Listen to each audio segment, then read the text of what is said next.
UGC 2026 नियमों पर सवाल करती हूँ। यूजीसी 2026 पर सवाल करती हूँ। जाति आधार भेदभाव केवल SC ST OBC तक सीमित क्यों? इसका जवाब कौन देगा? अगर सामान्य वर्ग के साथ सिर्फ जाति के आधार पर भेदभाव हो तो क्या वह भेदभाव नहीं है?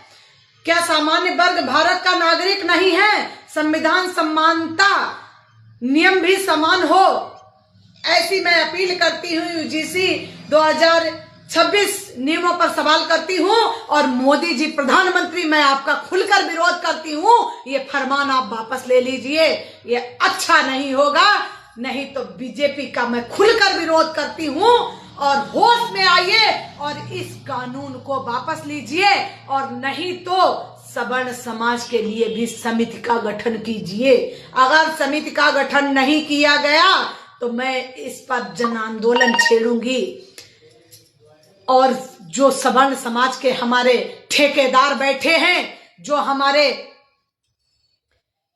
हिस्से में बैठे हैं, नेता सांसद बैठे हैं, वो आवाज नहीं उठा रहे, उनके घर तक मैं चूड़ियां पहनाने का कार्य करना शुरू कर दूंगी। अरे शर्म करो कायरो, इतना बड़ा ये कानून पारित कर दिया गया और आप लोग मौन रहे, इसलिए मैं बहुत ही क्रोधित हूं। और अपनी औलाद के लिए, अपने बच्चों के लिए हम लोग धरातल पर उतरेंगे और बीजेपी सरकार को मिट्टी में मिलाने का कार्य करेंगे। अभी तक हम लोगों को मिलाया जाता था मिट्टी में, चलिए भेजिए, जेल के दरवाजे खोल दीजिए आप लोग, हम लोग जेल में आने के लिए तैयार हैं। और इस आंदोलन को वापस इतना करो सब लोग सवर्णों कि ये कानून, काला कानून जो हमारी नस्लों के लिए बनाया गया, हमारे बच्चों के भविष्य को बर्बाद करने के लिए बनाया गया, हर सवर्ण जाग चुका है। लेकिन जो 1-8% सवर्ण नहीं जागे, जो चाटुकारिता करते हैं राजनीतिक दलों की, जो जिनको टिकट का लालच हो, सोनी शुक्ला को कोई टिकट का लालच नहीं, सोनी शुक्ला का भी लूंगी, जनता खुद अपने आप तय कर लेगी,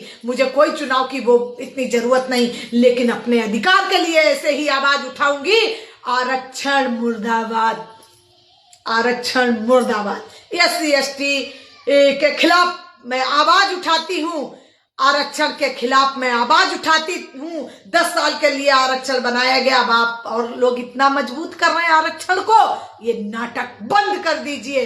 अरे मोदी जी, हमने तो आपको राष्ट्रहित, देश हित के लिए आपने देश की बात कही थी तो हम लोगों ने विश्वास कर लिया। अरे आप इतने धूर्त निकलेंगे कि आपने हमारी पीठी में खंजर भोंक दिया, हमारी जो औलादे हैं उनके पढ़ने के लिए आपने 3 साल जेल जाने का प्रावधान कर दिया। क्या बताऊं, खैर तुम्हें ईश्वर इसकी सजा देगा। ब्राह्मणों की हाय, साधु संतों के हाय और नारी शक्ति की हाय आपका पतन का कारण बनेगी, ये मैं खुली चेतावनी आपको देती हूं। अरे भूल गए महारानी लक्ष्मीबाई को, जिसने अंग्रेजों को खदेड़ा था? आज भी हम आजाद नहीं हैं। मैं 26 जनवरी का विरोध करती हूं।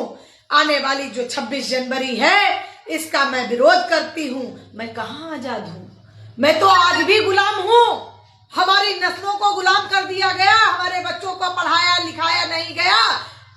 मैं विरोध करती हूं खुलकर और मैं आजाद नहीं हूं। फिर आंदोलन जारी करेंगे हम सवर्ण समाज मिलकर, और आंदोलन हर बच्चा शामिल होगा उस आंदोलन में, हर नारी शक्ति आंदोलन में सम्मिलित होगी। इसलिए क्योंकि एक नारी शक्ति एक बच्चे को जन्म देने में एक नया जन्म लेती है। वो कभी नहीं चाहेगी कि मेरी नस्ल बर्बाद हो, मेरे बच्चों पर गलत आरोप लगे, मेरे साथ सरकार ऐसा धोखा करे। मैं ना थाली अब बजाऊंगी, ना मैं फूल को सम्मान दूंगी। होश में आइए सरकार, केंद्र सरकार होश में आइए। मत भूलिए कि मंगल पांडे थे और भगत सिंह थे, मत भूलिए महारानी लक्ष्मीबाई को। आज भी उनके प्रतिबिंब अभी है, उनकी आस्था है, अभी उनके जैसी बहुत सारी तमाम महिलाएं हैं जो जोहर कर सकती हैं और लड़ाई आंदोलन छेड़ सकती हैं। आप मत भूलिए, हर नारी शक्ति, आदि शक्ति, जगत जननी दुर्गा भवानी है। होश में आइए और काला कानून इसको वापस लीजिए। आरक्षण के खिलाफ जन आंदोलन इतना भयंकर हो जाएगा, इतना भयावह हो जाएगा कि सरकार के बस की बात नहीं रहेगी, कि सरकार को संभालना मुश्किल हो जाएगा। बहुत अत्याचार सह लिया, जिस तरीके से कांग्रेस को हम लोगों ने सत्ता से बाहर उखाड़ फेंका, उसी तरीके से अब बीजेपी का पतन निश्चित है। ये मैं श्राप देती हूँ इस चीज का। और आज मैं वाकई बहुत दुखी हूं कि हमारे बच्चों को जेल भेजा जाएगा। एक हद हो गई। अरे तुम लोग इतना उनको मजबूत करोगे SC/ST एक्ट लगवा के, क्योंकि उनको नोट भर पैसे मिलते हैं, सरकार उनको संरक्षण देती है, सरकार लाखों रुपए, SC/ST किसी के ऊपर मुकदमा लग जाए, सरकार उस बिटिया को उसको खूब पैसा देती है। इस लालच में बहुत ज्यादा फर्जी मुकदमे लिखे जाते हैं। अब हम लोग अन्याय बर्दाश्त नहीं करेंगे। आदरणीय योगी जी से मैं कहूंगी कि योगी जी, आप सत्ता का लालच छोड़िए, हम आपके सबके साथ हैं, लेकिन आप हमारे हित की बात करिए तब। राजनाथ जी ने विरोध किया कि अब आरक्षण समाप्त नहीं होगा। मैं राजनाथ सांसद जी का, लखनऊ के सांसद का मैं खुलकर विरोध करती हूं और उनको मैं चूड़ियां पहनाने का कार्य करूंगी। और आप अटल जी जैसे कभी नेता नहीं बन सकते। और हमारे बाबा की आप कुर्सी आगामी छोड़ दीजिए, अगला सांसद के पद पर तुम और तुम्हारी नस्लों को मैं नहीं बैठने दूंगी, चाहे इसके लिए हम लोगों को कितना बड़ा भी आंदोलन करना पड़े।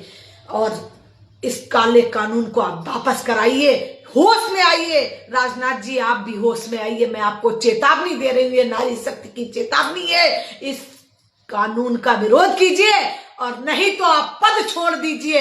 मैं बहिष्कार करती हूं। आप सांसद हैं, आपको ये नहीं पता लगा, आप रक्षा मंत्री भी हैं, आपने क्यों इस कानून को बनने दिया? मैं बीजेपी पार्टी को मुर्दाबाद कह रही हूं। जिसको जो करना है, मुझे जेल भेजना है भेजिए, मैं जेल जाने के लिए तैयार हूं। मेरे संविधान समानता, नियम भी समान होना चाहिए। संविधान में 10 साल का आरक्षण था। अगर आप इसको इतना मजबूत करेंगे तो मैं खुलकर विरोध करूंगी। जय हिंद, जय भारत, भारत माता की जय। मैं जनहित समाज सेवा समिति की राष्ट्रीय अध्यक्ष कवित्री सोनी शुक्ला क्रांति हूं। मैं बोलूंगी, मैं लिखूंगी और समाज के हित की बात करूंगी, सवर्णों को जगाने का कार्य करूंगी और अपने बच्चों की जिंदगियों को बचाने का कार्य करूंगी। बिल्कुल मैं पीछे हटने वाली नहीं हूं।